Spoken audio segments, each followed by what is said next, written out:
Has the nusach of Birkat HaMinim in the Shmona Esrei been tampered with? We have mentioned on a number of occasions that all of the basic Torah literature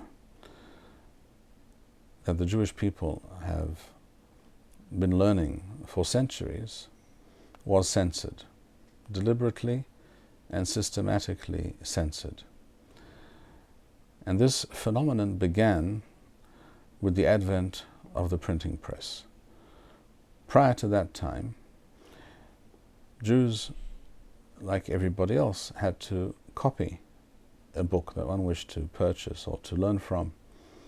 One would pay a copyist, which was a profession in those days, to copy a book, especially if it was being written in a proper calligraphic style on parchment, shall we say, or on paper. Nevertheless, it was done in a very professional manner. There were certain modes and rules how one copied books and how one produced a legible and useful product. One would pay someone to copy such a book, and then one could learn from it. And it was therefore difficult, in fact, well nigh impossible for the non-Jewish world to know what was written in Jewish texts, because obviously non-Jewish scribes would not be the ones copying these books. They would therefore not see the texts that the Jews were learning. And even if they knew what they were learning, they really could not enter every home and disallow the copying of Jewish books. It wasn't something that could be achieved, practically speaking. It is, however, true that in the centuries preceding the invention of the printing press, there were Jews who were known as Meshumadim, and this has everything to do with our discussion today. There were Jews who converted to Christianity, who had therefore, in their earlier life, they had been exposed to, they were familiar with the texts that the Jews learned from. They had studied perhaps the Talmud or the Mishnah, or they had heard individuals, perhaps Rabbanim, rabbis, and other people, learned people, discuss certain issues, and they had heard, and they therefore could also testify to their new co-religionists, the Christians to whom they joined themselves. They could tell them what the Jews were saying, what the Jews were learning. And as a result of this, there were many calamities that befell the Jewish people, all kinds of decrees to burn, in some cases, tens of cartloads of manuscripts of the Talmud and other sacred writings. But for the most part, this only became an issue, certainly in terms of censoring the texts, that is to say, deleting words, sometimes sentences, and in some cases entire sections, entire pages from the Talmud, shall we say. This only became an issue when the church and the non-Jewish authorities in Europe, where these books were being printed, when they came to realize that now they had the power to essentially mind control the Jews. If we can change the words, delete certain concepts, ban certain ideas from their books, and if we can use new terminologies in order to cause the older terminology to be forgotten, well, that is exactly what George Orwell describes in 1984. That is newspeak as opposed to old speak. That is thought control. And that is exactly what they were aiming for. And this has to be entirely clear to us. If we today continue to use the censored texts, we are simply aiding and abetting our enemies who wished to bamboozle us, who wished to confuse us by changing terminologies, using different words, omitting entire concepts and halachot in some cases, so that we would have a distorted understanding of authentic Torah Judaism. And one of the terms, one of many terms, that did not find favor in the eyes of the Christian censors, who were officially authorized and empowered by the authorities at the behest of the church to go through all of the Jewish texts before they were printed and to remove anything that they found offensive. One such offensive term was the word meshumad, which means technically a Jew who has turned his back on the Torah, a Jew who was brought up in the ways of the Torah, like all the other Jews, who lived according to the Torah and then turned his back on the Torah and chose to join himself to a non-Jewish nation or culture. He would assume non-Jewish dress and behavior. He would cease to follow any of the precepts, the mitzvot of the Torah. Such a person was called a meshumad. There have always been meshumadim, unfortunately, amongst the Jewish people, in very ancient times and down to the present. In pre-Christian times as well, there were meshumadim. In the Hellenistic period, for example, there were many Jews, particularly from the more wealthy classes, the aristocracy, and the very successful businessmen, etc., in the time of the time preceding and also following the revolt of the Maccabim, of the Hashmonaim. There were many Jews who chose deliberately, with forethought, to become Yuanim, to become Greeks, to become Hellenized. And this was a very major crisis in the history of the Jewish people. And such phenomena continued throughout history.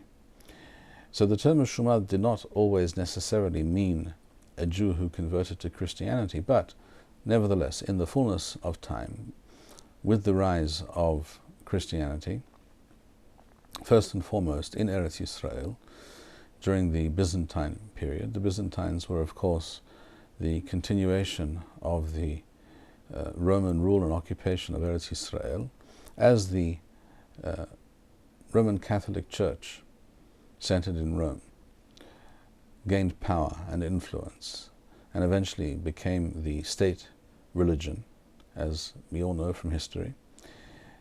They enacted policies and decrees against the Jews and against Judaism, and their clear intention was to eradicate Judaism. And there were, at that time also, many Jews who began to convert to Christianity, and they were referred to, of course, as had the earlier versions of such people, they were referred to as Meshumadim. But because this became a more widespread phenomenon during this early Christian period, the term Meshumadim became associated mainly with Jews who had converted to Christianity. And the Christian censors knew this very well, and therefore they objected to this term. So obviously, if they found in the Siddur any reference to Meshumadim, where they are being cursed and they are being, we ask Hashem to bring about their downfall and to save us from their evil plans against us, because many of these people, for their own reasons of material gain, etc., they chose to act as informers and to be active against their Jewish brethren. Such people, of course, were in the eyes of the Christian world to be praised and to be upheld as upright citizens.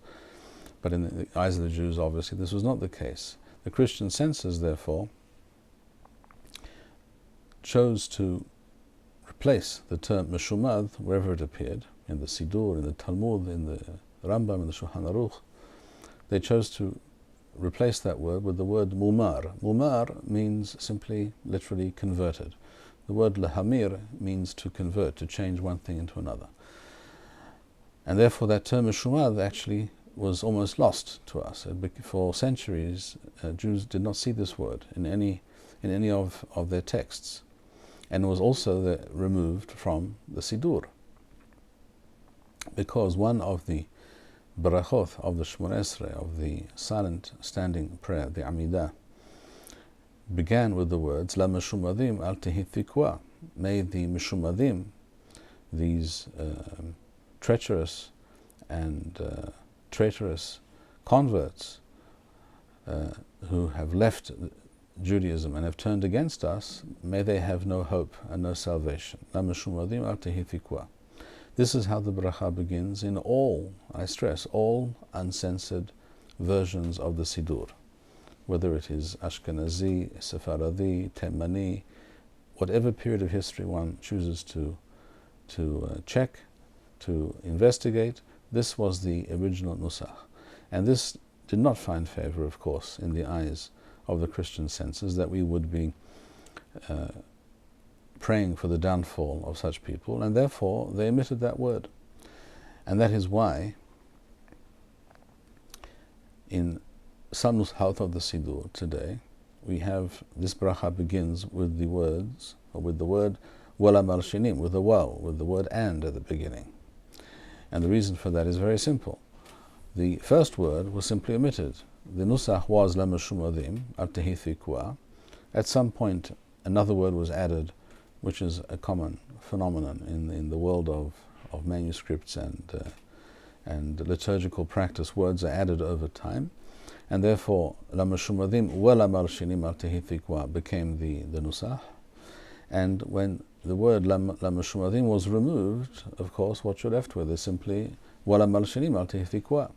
And this explains why this bracha, as opposed to all other brachot in the Shemona Esrei, begins with the word and, with the waw, Wala Marshinim, which makes no sense at all. There's no reason why this bracha should begin with a waw, why it should begin with and. None of the other brachot do, but that is the obvious reason, and there can be no doubt about this.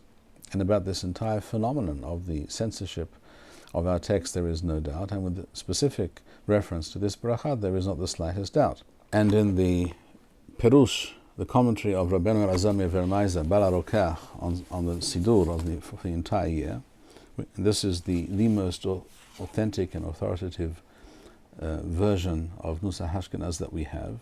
The Bala Rokach is in fact one of the founders of this Nusach, which is a very precise and rather ancient Nusach.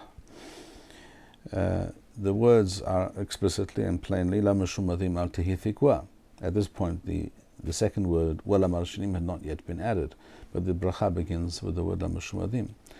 So there is not the slightest doubt that this is how this bracha, this particular bracha, began in all parts of the Jewish world. And the fact that it is not so today in all parts of the Jewish world, at the present time only some of the Temanim, Baladim, and those in the know perhaps, only they begin the bracha with the word La Meshumadim. But this, without a doubt, was the original Nusach, and of course it goes without saying that this is what we should be saying in our tefillot. And here I will mention briefly the following event that took place many years ago, something like 37 years ago perhaps, when I was a young avrech studying in Yeshivat Merkaz Harav, and in the Watikin Minyan, I was one day the Shlech Tzibur, and I was reciting the Shemona Esrei, of course, and I recited this bracha as it should be recited. I said La Meshumadim al Tehi Tikwa. And after the tefillah, one of the Bahurim came up to me and asked me, what was this Nusach that you said? I've never heard such a thing. Did you make it up? And I said, no, quite the opposite. It's not made up at all, it's the original, and what you're reciting has been made up. And he found this hard to believe, and I opened a few books and showed him these facts.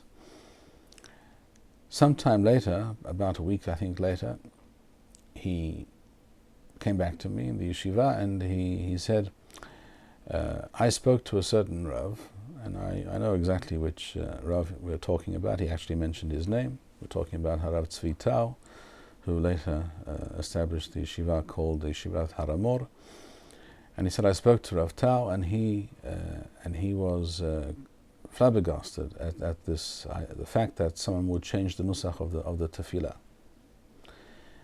To which I, of course, replied that I am flabbergasted that someone would think that there is something wrong with returning to the original uncensored version of the bracha, and that in fact the people who are doing something that needs to be changed, something that needs to be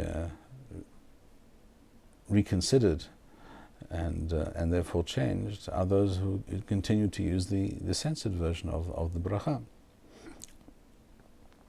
This brief anecdote is unfortunately all too indicative and telling with regards to the mindset that exists in many parts of the Torah world today, and as we see from this particular story, not only in the mainstream Haredi world.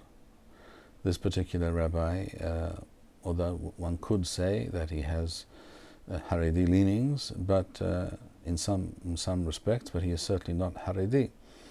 And yet, he and many like him in the Torah world consider any such attempt to discover the true, uncensored, authentic version of various texts, whether it is in the Siddur or in the Talmud, in the Gemara, or in the Rambam, or in the Shulchan Aruch, etc.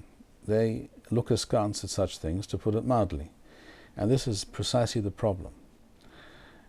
The notion that it is some kind of heavenly decree that we are required to continue to use censored, inaccurate, and sometimes deliberately misleading texts which confuse rather than elucidate, that lead us astray and bamboozle us and cause confusion and misunderstanding, that approach to the study of Torah is what needs to be censored and removed from the Beit Midrash.